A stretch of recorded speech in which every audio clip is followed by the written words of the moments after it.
Tem como temática missões. Então vamos falar um pouco sobre o chamado de Deus a missões, a relação, a importância que devemos dar a um chamado que Deus tem feito a cada um de nós. Muitas vezes esse chamado não é ouvido, ou não temos dado ouvido a esse chamado de Deus, mas Deus tem um chamado específico para cada um de nós, para fazer a sua missão, para cumprir a sua missão aqui na terra. Então nós fomos chamados a fazer parte dessa missão tão magnífica, que é a salvação de almas. Vamos então fazer a introdução aqui da mensagem. Quando lemos então a Bíblia, vemos que desde o início da criação de Deus, Deus chamou pessoas para servirem aos seus propósitos. Tanto homens como mulheres ouviram o chamado de Deus e responderam,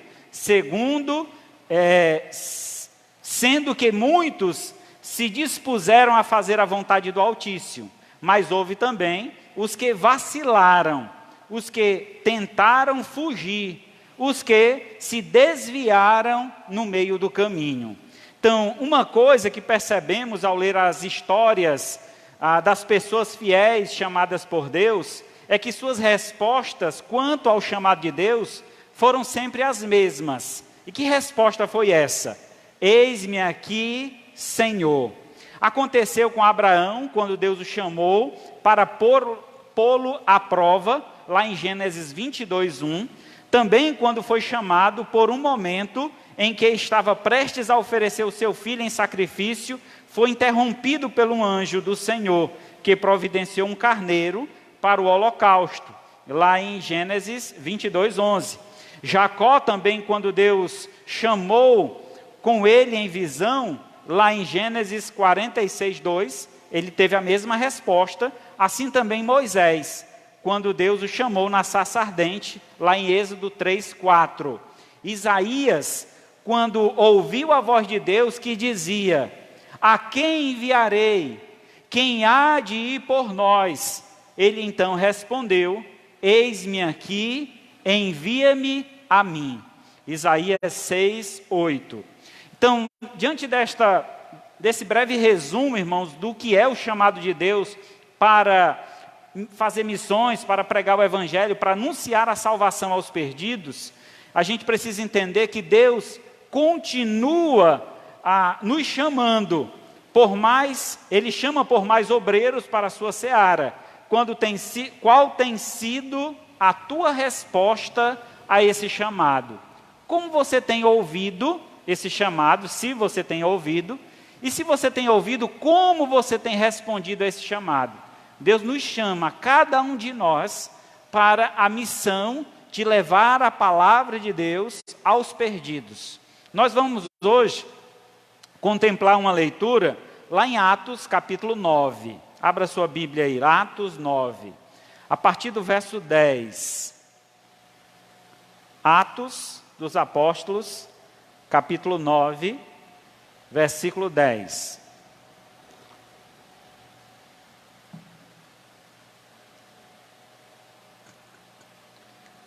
Atos 9, 10 diz assim: ora, havia em Damasco um discípulo chamado Ananias. Disse-lhe o Senhor numa visão: Ananias. Ao que ele então respondeu: eis-me aqui, Senhor. Então o Senhor lhe ordenou: dispõe-te e vai à rua que se chama Direita, e na casa de Judas procura por Saulo, apelidado de Tarso, pois ele está orando. E viu entrar um homem chamado Ananias, e impôs-lhe as mãos para que recuperasse a vista. Ananias, porém, respondeu: Senhor, de muito tenho ouvido a respeito deste homem, quantos males tem feito aos teus santos em Jerusalém, e para aqui trouxe autorização dos principais sacerdotes para prender a todos os que invocam o teu nome. Mas o Senhor lhe disse: vai, porque este para mim é um instrumento escolhido para levar o meu nome perante os gentios e reis, bem como perante os filhos de Israel. Pois eu lhe mostrarei quanto lhe importa sofrer pelo meu nome. Então Ananias foi, e entrando na casa, impôs sobre ele as mãos, dizendo: Saulo, irmão, o Senhor me enviou, a saber, o próprio Jesus, que te apareceu no caminho por onde vinhas, para que recuperes a vista e fique cheio do Espírito Santo. E imediatamente lhe caíram dos olhos como que escamas, e tornou a ver. A seguir, levantou-se e foi batizado. E depois de ter se alimentado, sentiu-se fortalecido. Então permaneceu em Damasco alguns dias com os discípulos. Oremos ao Senhor. Maravilhoso Deus, Pai de infinita bondade, louvado seja o teu nome. Graças te damos, Senhor, pelo privilégio que temos de mais uma vez poder te cultuar. E aqui juntos em tua casa te louvamos, engrandecemos o teu nome, colocamos diante do teu altar as nossas ofertas e pedimos, ó Pai, que nesse instante o Senhor fale conosco por meio desta mensagem. Venha, Senhor, nos desafiar a ter os nossos ouvidos bem atentos ao teu chamado e logo, ó Pai, diante desse chamado, tenhamos uma disposição a respondê-lo, nos colocando à disposição do Senhor, dizendo assim: eis-me aqui, Senhor. Abençoa, Senhor, a tua amada igreja, cada irmão que nesta noite chegou para ouvir esta mensagem, como também aqueles que irão assistir este vídeo dos seus lares ou até mesmo logo após a gravação dele. Vem, Senhor, fortalecer, derrama a tua graça, o teu favor sobre cada lar, sobre cada família. Eu te peço e agradeço em nome de Jesus, teu Filho amado, que vive e reina para todo sempre. Amém. Quando falamos de missões, há um nome que não pode ser esquecido, que é Paulo de Tarso, ou Saulo. Paulo, então, antes de sua conversão, era um perseguidor da igreja. Sempre que ele ouvia falar, ali tem alguns do caminho. Então era assim que chamavam os discípulos de Jesus, os do caminho. E quando ele encontrava alguém que era do caminho, talvez porque Jesus se apresentou como sendo o caminho, a verdade e a vida, né? Talvez essa era a expressão, ou porque Jesus andava muito de cidade em cidade, pregando o evangelho da salvação. Então alguns eram abordados durante esse percurso, no caminho, e aí pegou esse nome, e assim que chamava. Paulo, então, sendo um judeu, dedicado na sua missão de levar a palavra também, só que de uma forma errônea, ele estava agora perseguindo os cristãos. E numa destas viagens que ele estava fazendo para Damasco, no meio do caminho ele tem um encontro sobrenatural. Esse encontro foi de uma forma que somente ele viu, os demais que estavam com ele, nenhum viu o que aconteceu, mas ele caiu com o rosto em terra, e naquela visão que ele teve, ele viu um facho de luz muito forte, provavelmente a glória do Senhor, e esse facho fez com que ele perdesse a visão, e ele ficou alguns dias sem enxergar. E aí foi conduzido até uma casa, onde ficou lá hospedado, e então Deus faz um chamado especial a Ananias, um homem simples da comunidade. Alguns estudiosos dizem que ele poderia ser um dos líderes da congregação ali daquela comunidade, mas de toda forma ele aparece pouquíssimas vezes, se eu não me engano, esta e mais uma vez à frente quando Paulo está defendendo o seu chamado, a sua conversão. Mas então Ananias tem esse chamado de Deus, um chamado especial, um chamado para ir até Saulo e então pregar o evangelho a ele, que na verdade já havia sido pregado, mas só anunciar ou confirmar o evangelho que havia sido pregado pelo próprio Cristo, dizendo ser ele um enviado por Deus, para então trazê-lo à vista, para que ele então pudesse anunciar o evangelho por onde quer que ele fosse. Então é uma história muito interessante, porque aqui está no enredo dessa história o início das missões cristãs, o início das igrejas cristãs. Então Paulo foi um dos maiores missionários, aquele que expandiu o reino de Deus. Jesus Cristo fez muito, alcançou muitas pessoas, mas Paulo pôde levar o evangelho a um número muito maior de pessoas do que o próprio Cristo, sendo que ele foi chamado por Cristo para fazer isso, e Cristo diz que nós hoje temos condições de fazer uma obra maior do que ele fez. Quer dizer, podemos falar do evangelho para um número muito maior de pessoas do que Jesus Cristo teve a oportunidade. Se a gente olhar, por exemplo, por meio das redes sociais, a gente pode alcançar pessoas não só da nossa comunidade, mas do mundo inteiro. Dependendo da sua capacidade de conhecer outras línguas e poder falar outros idiomas, você pode alcançar o mundo inteiro. Então veja que o limite nosso foi estendido e podemos fazer uma obra muito maior nesse aspecto de pregação, de anúncio da palavra, de anúncio do evangelho. Mas para que a gente possa então responder a esse chamado, eu queria destacar aqui alguns atos que a gente precisa ter. Então, Deus continua a chamar por mais obreiros para a sua seara. E qual tem sido a sua resposta para esse chamado? Diante desse texto que nós lemos, em Atos dos Apóstolos 9, do 10 ao 19, Deus chama uma pessoa simples em uma grande obra de salvação. Basta então responder ao seu chamado. E então, o que eu preciso para responder esse chamado? O que nós precisamos para responder ao chamado de Deus para fazer missões, para levar a palavra de salvação aos perdidos? Primeiramente, o que nós precisamos é de obstinação. E a gente pode ver isso no versículo 10. Atos 9, 10. Diz assim: ora, havia em Damasco um discípulo chamado Ananias. Disse o Senhor numa visão. Disse o Senhor em uma visão a Ananias, ao que ele então respondeu: eis-me aqui, Senhor. Essa expressão de Ananias de pronto, responder ao Senhor, eis-me aqui, já mostra uma conexão que ele tinha com Deus. A obstinação traz a ideia, o significado dessa palavra, quer dizer um apego forte e excessivo às próprias ideias, resoluções, empreendimentos, pertinência, persistência e tenacidade. Então, essa obstinação que nós podemos ver aqui neste primeiro verso, é na resposta que Ananias dá. Ele não titubeou, ele não pensou: quem está me chamando? Quem será?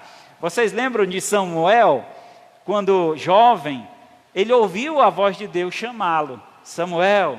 E ele corria até o sacerdote, até o profeta, e perguntava: o Senhor me chamou? Disse: não lhe chamei não. Ele voltava lá para o lugar dele e ouviu por 3 vezes. Na terceira vez, o profeta diz: é o Senhor quem te chama. Responde a ele: eis-me aqui, Senhor. E assim ele foi ensinado a responder ao Senhor. Samuel ainda não tinha tanta conexão com Deus para entender que aquele chamado partia de Deus. E aí, irmãos, a gente vê que essa obstinação traz a ideia de um forte apego, excessivo às próprias ideias. Eu tendo a convicção de que eu fui chamado por Deus com um propósito. Para que Deus me salvou? Será que foi só para eu sentar numa cadeira e ilustrar essa cadeira? Eu fico sentado aí, eu sou o melhor ouvinte que existe. Eu sento, não digo nada, quando termina eu levanto e vou embora. Deus não chamou a gente apenas para ilustrar banco de igreja. Deus nos chamou com um propósito de ir por todo mundo e pregar o evangelho a toda criatura. Essa expressão ide traz a ideia de que enquanto você for indo, ou para onde você for indo, para onde você for, você deve pregar o evangelho. Isso quer dizer, quando você vai na faculdade, você vai na padaria, você vai na casa do vizinho, você vai visitar um tio, uma tia, a avó, prega o evangelho. Então, essa obstinação, essa convicção que nós devemos ter, é que fez Ananias responder: Senhor, eis-me aqui. Ele estava conectado com Deus. Ele podia completamente entender que aquele chamado era ele e não aos outros. Infelizmente, no meio cristão, a gente encontra muitas pessoas com essa perspectiva, né? Dizer assim: Senhor, eis-me aqui, mas envia o irmão ali, eu não tenho tempo, eu estou fazendo isso, eu estou fazendo aquilo outro. A gente não tem tempo, então a gente quer se livrar do serviço, da obra de Deus, empurrando para outras pessoas, terceirizando a obra de Deus. E quando na verdade o Senhor não manda nem que você saia do seu meio. Ele diz: indo, por onde você for, você faça. Ouça então esse chamado, cumpra esse chamado, por onde quer que você vá. Lá em Mateus capítulo 7, peço que você abra aí, verso 24.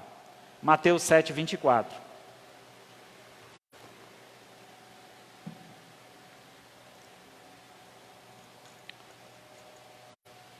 Jesus então ensina aos seus discípulos o que é obstinação. Mateus 7, 24, ele diz: todo aquele, pois, que ouve as minhas palavras e as pratica, será comparado a um homem prudente que edificou a sua casa sobre a rocha. Então, a obstinação vem, irmãos, para que a gente cumpra o chamado de Deus, entendendo que Deus sempre tem o melhor para nós. E a melhor coisa que existe para um cristão é anunciar a palavra de salvação. Não tem coisa melhor. É como ganhar um presente. Deus nos deu um presente e Ele quer que a gente mostre esse presente a todas as pessoas. Não sei, quando criança você tinha esse costume, né? De quando ganhava alguma coisa, mostrar para os amigos, um presente, aí você ia mostrar para os amigos. Olha o que foi que eu ganhei, aquela alegria de contar uma novidade. A gente gosta de contar coisas boas, novidades. E aí, me diga, qual a melhor notícia que tem para dar? É a notícia de vida ou a notícia de morte? É contar que alguém nasceu ou que alguém morreu? Com certeza que alguém nasceu. E você tem essa notícia. Deus fez com que você nascesse novamente. Uma nova criatura se fez. E então conte essa história. Mostre às pessoas a mudança que Deus fez na sua vida. Seja um servo obstinado. Em segundo lugar, no verso 11 a 14, vemos mais uma atitude deste servo que ouviu o chamado de Deus e respondeu de uma forma muito interessante. A forma então que ele responde ao Senhor está do verso 11 a 14, e a gente pode ver aqui a sua bravura. A gente viu a obstinação e agora a bravura em responder ao chamado de Deus. Vamos lá, do 11, verso 9, capítulo 9, versículo 11 a 14. Então o Senhor lhe ordenou: dispõe-te e vai à rua, que se chama direita, a casa de Judas, procura por Saulo, apelidado de Tarso, pois ele está orando. E então viu entrar um homem chamado Ananias, impondo-lhes a mão para que recuperasse a vista. Ananias, porém, respondeu: Senhor, muito tenho ouvido a respeito deste homem, quantos males ele tem feito aos teus santos em Jerusalém. Para aqui trouxe autorização dos principais sacerdotes para prender a todos os que invocam o teu nome. Mas o Senhor lhes disse: vai, porque este é para mim um instrumento escolhido para levar o nome perante os gentios e reis, bem como perante os filhos de Israel. Meu irmão, em outras palavras, Ananias, ele não se acovardou do chamado de Deus. Aqui mostra a sua bravura, A bravura, irmãos, essa palavra, ela significa a qualidade de ser bravo, ter coragem, ter destemor, ser destemido. É um ato de intrepidez, valentia, façanha, feito e proeza. Então, ser alguém, ter uma bravura, é ser alguém destemido, sem temor algum. O que Ananias expressa aqui em suas palavras era a situação. Senhor, tu tens certeza que é essa pessoa que tu quer que eu fale? Porque o conhecimento que eu tenho sobre esta pessoa, ele não é uma pessoa boa, Senhor. Ele tem perseguido os teus filhos, os teus servos, e tem levado até alguns à prisão e outros à morte. Tu tens certeza, Senhor? Ele não estava aqui com medo, mas estava confirmando a palavra do Senhor. Senhor, é este mesmo que tu queres? Pois eu vou lá. É isso que eu vou fazer. Estou à disposição. Se o Senhor está mandando, quem sou eu para questionar? Irmãos, eu já contei esse testemunho uma vez aqui na igreja, mas vale a pena repetir, nós temos pessoas aqui que não ouviram, né? Quando eu estava no seminário, me aconteceu um fato que é muito triste para mim. Sempre que eu conto este testemunho, me acende um sinal de alerta no meu coração para lembrar da promessa que eu fiz a Deus. Eu estava indo à parada de ônibus para junto com um grupo da primeira igreja do Crato, a gente sair para evangelizar. Então eu ia passar uma Kombi com um grupo de irmãos, eu ia entrar nessa Kombi e seguia para uma outra comunidade e pregar o evangelho nessa comunidade. E quando eu cheguei na parada do ônibus para aguardar essa Kombi vir, eu estava com a minha Bíblia, alguns folhetos dentro da Bíblia, e eu olhei de lado, tinha uma viatura com 4 policiais. Eles estavam parados em frente a uma empresa que era a Coca-Cola lá, bem na entrada do seminário. E eu então olhei para aqueles homens e dentro de mim, eu senti o Senhor me chamar, dizendo, vai aos policiais e prega a eles. E ao mesmo tempo, uma outra voz falava, vai não rapaz, esses homens vão te botar dentro dessa viatura, vão te dar um mói de peia, e tu vai apanhar feito cachorro, não vai não. E eu fiquei nessa briga interior, eu vou ou não vou? Vou ou não vou? Irmãos, foi assim uma coisa de instantes, tinha uma hora certa que a Kombi passava, e aquela vontade ardia no meu coração e ao mesmo tempo havia um temor, um medo.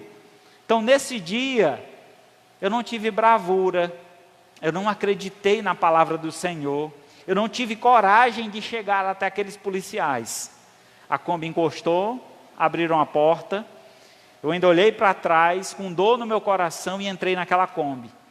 Quando chegou no bairro, eu entreguei todos os folhetos que eu levei, eu falei do Evangelho de Cristo para muitas pessoas, mas aquela dor no meu coração não saía, porque eu fui desobediente ao Senhor e não cumpri com o chamado dele em pregar aqueles. E sabe, irmãos, eu conto essa história para ilustrar tantas e quantas são as vezes que nós nos acovardamos de falar, principalmente para os nossos, para a nossa família, para os nossos filhos, para o esposo, para a esposa, para os nossos vizinhos, para a nossa mãe, para seja quem for. Eu me acovardo de falar a essas pessoas com medo do que elas podem fazer contra mim. E eu não preciso ter este temor, porque o temor que eu devo ter é de Deus. Se Deus é por nós, quem será contra nós? Então, eu preciso ter essa bravura de ouvir esse chamado de Deus, entender que Deus, se Ele está enviando, está mandando, Ele estará comigo. Os seus anjos acampará ao meu redor, e nenhum mal há de me atingir. Então, esta fé, essa confiança, me fará ter esta bravura de acreditar na palavra do Senhor e cumprir com o seu chamado. Mateus 10, 28. Cristo então mostra aos seus discípulos a quem eles devem temer, assumindo então uma atitude de bravura. Mateus 10, 28. não temais os que matam o corpo e não podem matar a alma. Temei antes aquele que pode fazer perecer no inferno tanto o corpo quanto a alma. Então quem é este que tem tanto poder, que pode matar tanto o corpo quanto a alma do ser humano? Quem é esse? Deus. Só Deus tem esse poder. Nem o diabo tem. Nem o diabo pode matar a nossa alma, a não ser com a permissão do Senhor. Então só Deus tem o poder para dar a vida e tirar a vida. Então nós não devemos temer o que os outros vão dizer, o que os outros vão pensar. Eu devo temer antes o que Deus, ou como Deus vai me julgar.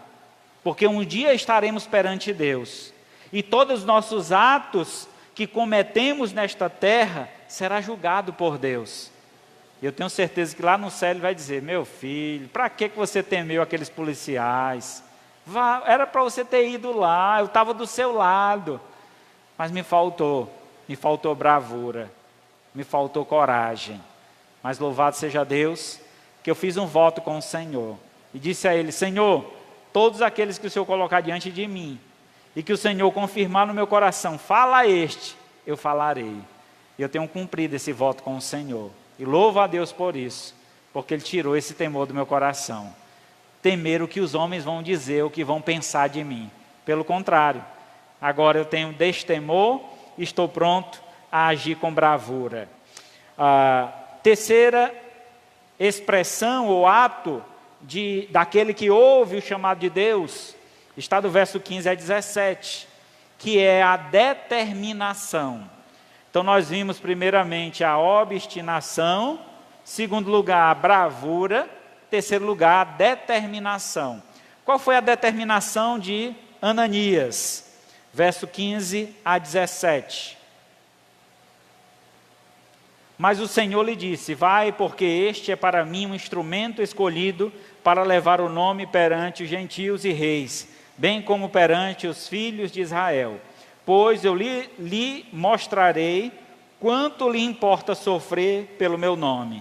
Então Ananias foi, entrando na casa, impôs as mãos sobre ele e dizendo: Saulo, irmão, o Senhor me enviou, a saber, o próprio Jesus, que te apareceu no caminho por onde vinhas, para que te recuperes a vista e fique cheio do Espírito Santo. Essa determinação de Ananias, irmãos, de não olhar para quem era Saulo, ou dos perigos que Saulo poderia causar para a sua vida ou para o seu ministério, ele foi bravo, se adiantou, com determinação, cumprindo a ordem do Senhor. A palavra determinação significa um ato de permanecer firme em um objetivo. Condição mental de superar as frustrações e continuar perseguindo o objetivo a que se propusera. Quando ele disse: eis-me aqui, não tinha mais como voltar atrás. A palavra de Deus diz: quem tem posto a mão no arado e olha para trás, não é digno do reino de Deus. Então isso quer dizer que eu tendo assumido um compromisso com o Senhor: Senhor, eis-me aqui.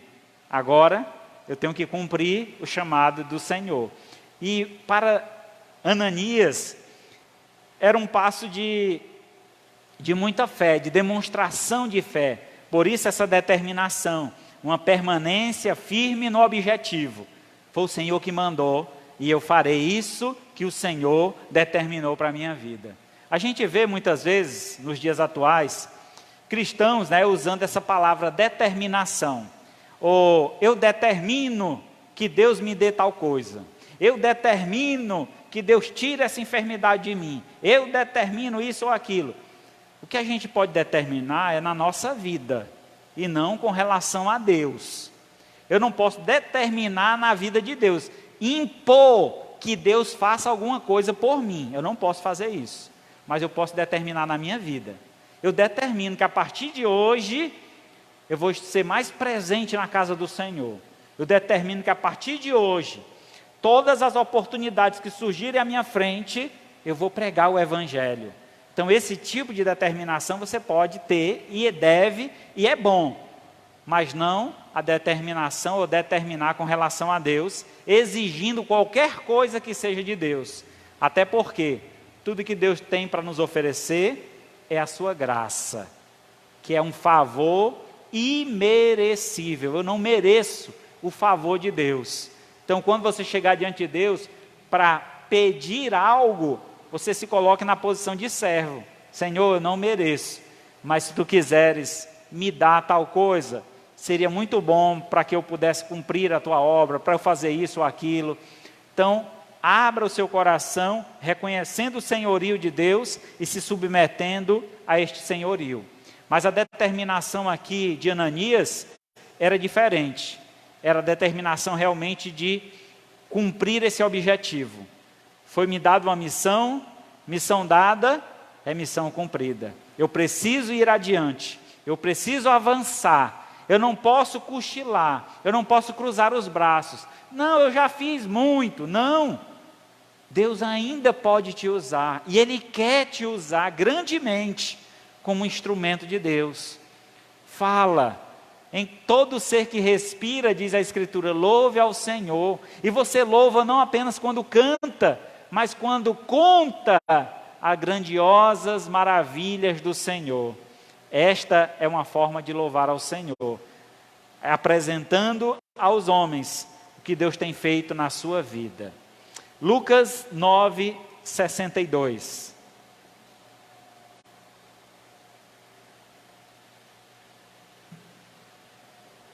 Já citei o versículo, mas só para ficar fixada aí a referência. Lucas 9, 62. Mas Jesus lhe replicou: ninguém que tendo posto a mão no arado, olha para trás, é apto para o reino de Deus.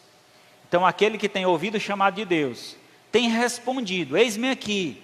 Não pode olhar para trás, não pode se acovardar, não pode deixar de cumprir esse mandato. Então Deus tem ordenado, e a sua ordem é: por onde quer que for, prega o Evangelho a toda a criatura, batizando em nome do Pai, do Filho e do Espírito Santo, e ensinando-os a guardar todas as coisas que vos tenho ordenado, que aí é o discipulado. Então, temos então, diante desse testemunho de Ananias, um homem que poderia dizer: Senhor, tem tanta gente aqui na cidade, chama outro, Senhor, eu não tenho coragem não, eu vou falar com aquele homem, ele vai me prender. Certamente, Saulo andava com soldados, e aqueles homens estavam ali com toda a autoridade, com carta na mão, para prender os cristãos. Mas Ananias não teve medo, antes foi determinado, foi adiante, assumiu o compromisso, e então alcançou o objetivo. As suas palavras são maravilhosas, porque ele reconhece Saulo como irmão, e ele diz aqui: Saulo, irmão, o Senhor me enviou, a saber, o próprio Jesus que te apareceu no caminho. Saulo já havia sido avisado por Deus, já havia tido uma visão, é que o verso anterior fala, né? Verso 17, então Ananias foi entrando na casa, impôs-lhe as mãos. Antes disso, verso 16, diz então que ele viu em uma visão um homem chamado Ananias, que entraria, oraria por ele e ele seria curado. Então Deus já tinha revelado isso para Saulo. E quando Ananias chega com a palavra, chama ele de irmão, reconhecendo a sua salvação: Paulo, tu és um irmão, tu foi salvo por Cristo no caminho de Damasco. E naquele momento, Paulo escuta aquelas palavras e imediatamente crê. E crendo, cai dos seus olhos as escamas que lhe impediam de ver. E então Paulo torna a ver. Antes disso, nós vemos então aqui no verso 17, quando Ananias então chega na casa, né? E ao entrar, ele já toma uma posição de autoridade. A posição é de impor as mãos. Irmão, sempre que a gente impõe as mãos, coloca as nossas mãos diante de algo, rogando pela graça de Deus, a gente está agindo com autoridade, dada pelo Senhor. É tanto que o Senhor mesmo pede que a gente tome cuidado em quem nós impomos as mãos. Então, a gente não pode estar impondo as mãos em qualquer pessoa, para qualquer coisa. Mas aquilo é uma atitude de autoridade dada por Deus. Então, ele estava ali representando Deus, como um ministro de Deus, um homem de Deus, para então cumprir com o propósito ao qual foi designado. Então, esse ato mostra claramente a sua determinação em cumprir o chamado de Deus. E por fim, encontramos por última atitude o convencimento, do verso 18 a 19. Imediatamente lhe caíram dos olhos como umas escamas e tornou a ver. A seguir levantou-se e foi batizado. E depois de ter alimentado, sentiu-se fortalecido. Então permaneceu em Damasco alguns dias com os discípulos. Paulo, ou Saulo, agora já chamado por Deus, podemos chamá-lo de Paulo. Paulo, ele teve um processo de adaptação. Primeiro ele precisou perder tudo para entender que ele não era nada. Para que então, por visão, ele pudesse enxergar que Deus é tudo na sua vida. E Deus então lhe tirou tudo para lhe dar o que ele precisava. E o que ele precisava era a sua palavra. O entendimento do propósito de Deus para a vida do homem. Paulo então recebe uma grande missão de levar o evangelho aos perdidos. Mas antes dele começar essa missão, ele é perseguido. E Jesus já fala disso lá no verso 15, que ele foi escolhido por Deus e ele iria passar por sofrimento para entender o propósito de Deus na vida dele. É interessante, irmãos, estudando a Bíblia, observando algumas histórias e algumas passagens, podemos observar como Deus agia com os profetas. Quando ele queria anunciar algo para o povo, muitas vezes o profeta sofria na sua própria carne, sofria na sua vida o que aquele povo sofreria se não desse ouvidos à palavra de Deus. Então são muitas histórias, a gente poderia passar aqui um tempo grandioso observando cada uma delas, mas não é o caso. Mas entendemos que esse convencimento é uma ação ou um resultado de convencer alguém ou a si mesmo acerca de algo, estado ou atitude de quem está convencido de algo, a quem tem certeza ou convicção.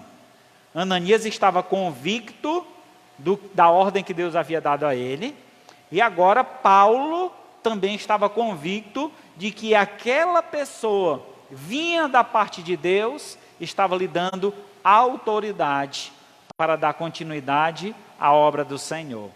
Então, meus irmãos, o nosso chamado para pregar o Evangelho também é para fazer discípulos. E fazer discípulos nada mais é do que ensinar as pessoas como Cristo andava e fazer com que elas andem da mesma forma. Mas para que eu possa ensinar o caminho, eu preciso primeiramente andar neste caminho. Eu não posso apenas apontar, olha, esse é o caminho certo.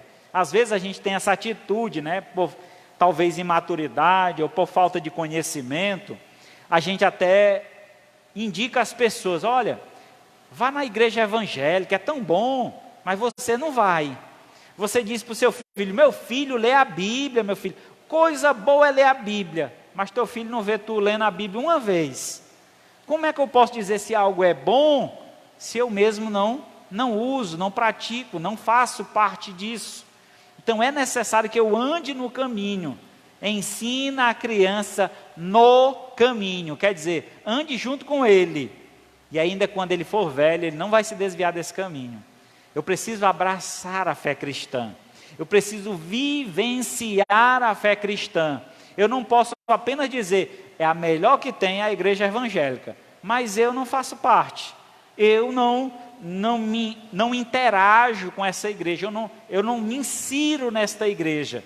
Eu preciso fazer parte dela como um todo, não sendo apenas ouvinte da palavra, mas sendo muito mais operoso praticante. Aí sim, eu sou convencido, convertido e tenho a capacidade de levar essa convicção a outras pessoas. Porque se eu não tenho essa verdade em mim, como é que eu posso instruir a outros? Eu lembrei agora da história do irmão Aureliano.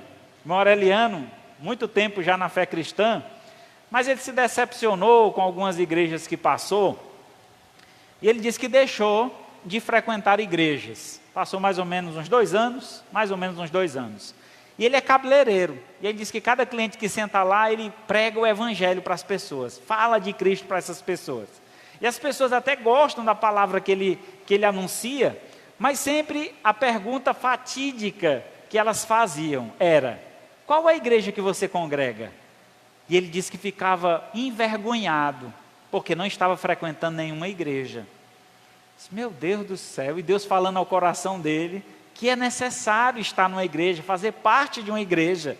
Não adianta apenas você ter a convicção, mas não ser inserido no corpo de Cristo.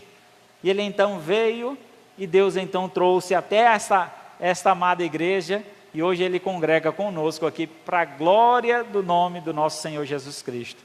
E sabe, irmãos, isto é ouvir a voz de Deus, é entender que Deus está ali, falando ao seu coração, e às vezes Deus fala em vários aspectos, não só em ir pregar, mas viver o evangelho. Às vezes a gente até prega, mas temos sido omissos na prática do evangelho. Quer dizer, eu sou um excelente pregador, mas eu vivo uma vida toda desmantelada. Vai dar certo? Diz que certa vez um cidadão saía para evangelizar, mas ele era todo relaxado, a roupa toda amassada, a barba por fazer, o cabelo assanhado, e ele bateu na porta da senhora. Opa, bom dia. A mulher se assustou com a aparência dele, disse, diga o que é que o senhor quer, meio assustada. Ele disse, eu tenho uma notícia boa para lhe dar. Disse, que notícia é essa? O que Deus fez na minha vida, vai fazer na vida da senhora. Ela, Ave Maria 3 vezes, né? Deus me livre. Cara, todo desmantelado, como é que ele vai fazer? Que obra é essa que Deus vai fazer na minha vida, né? Vai desmantelar a minha vida? Irmãos, a gente precisa viver o evangelho. Não é possível pregar o evangelho se não houver vida, se não houver prática. Então eu vivo este evangelho, eu sou convencido, convertido e convicto desse evangelho, para que então eu possa propagá-lo e anunciá-lo por onde quer que eu vá. Tiago 5,19. Tiago 5, 19 e 20.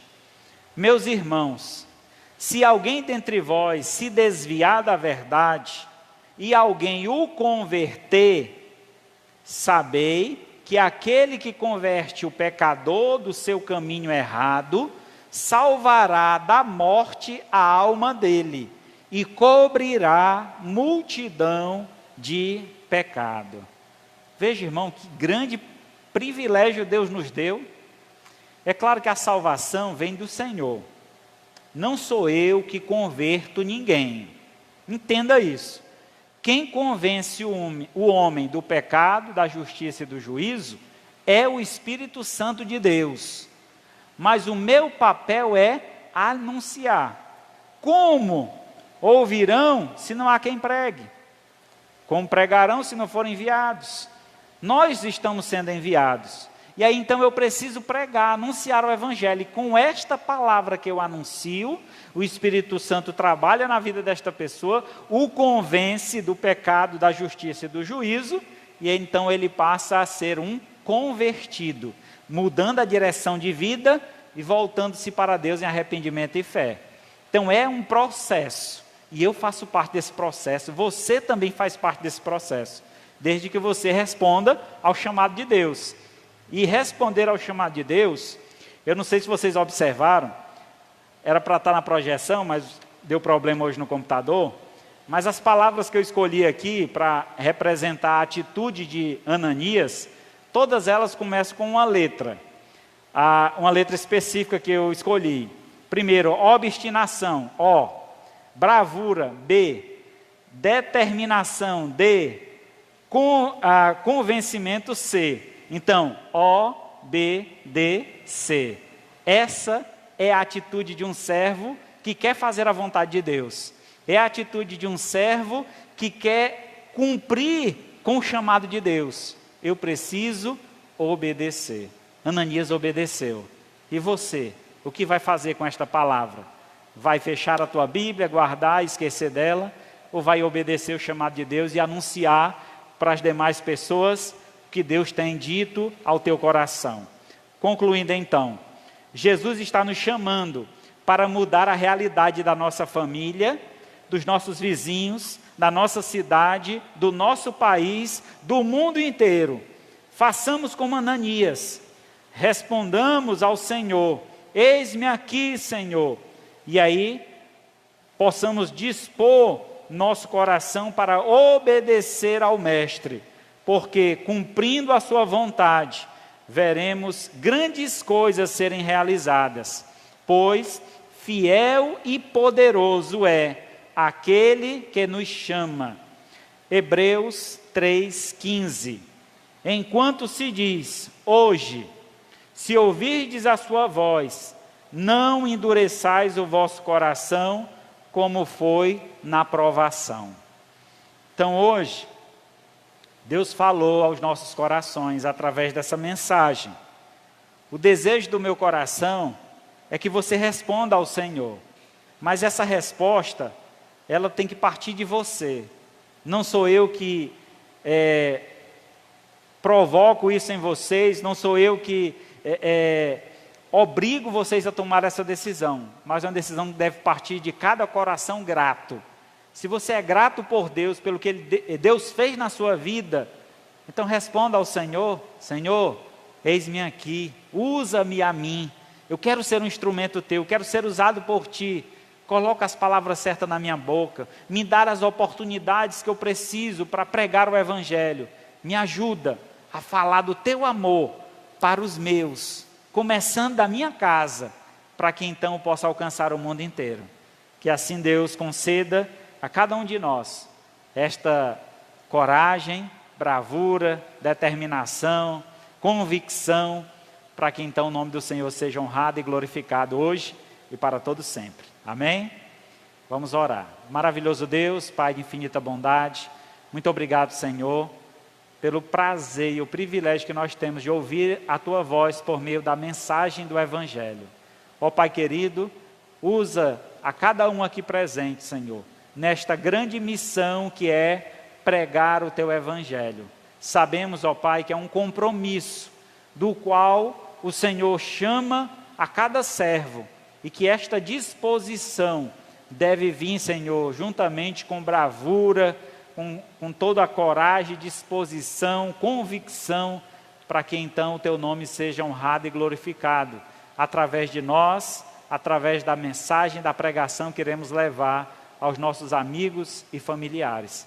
Ó Senhor, te peço que nesta noite a Tua palavra não volte vazia, mas faça morada em nosso coração, e que cada um aqui, ó Pai, se disponha a cumprir esse chamado, a fazer parte, Senhor, desta comunidade, não só, ó Pai, como membros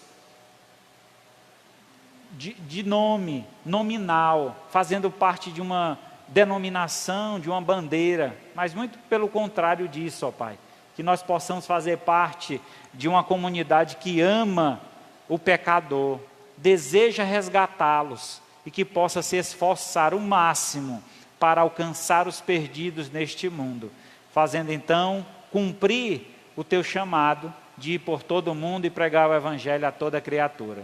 Que a graça do Senhor Jesus, o amor de Deus nosso Pai, a comunhão e a consolação do Espírito Santo seja com todos nós, o Teu povo, hoje e para todo sempre. Amém. Graças a Deus.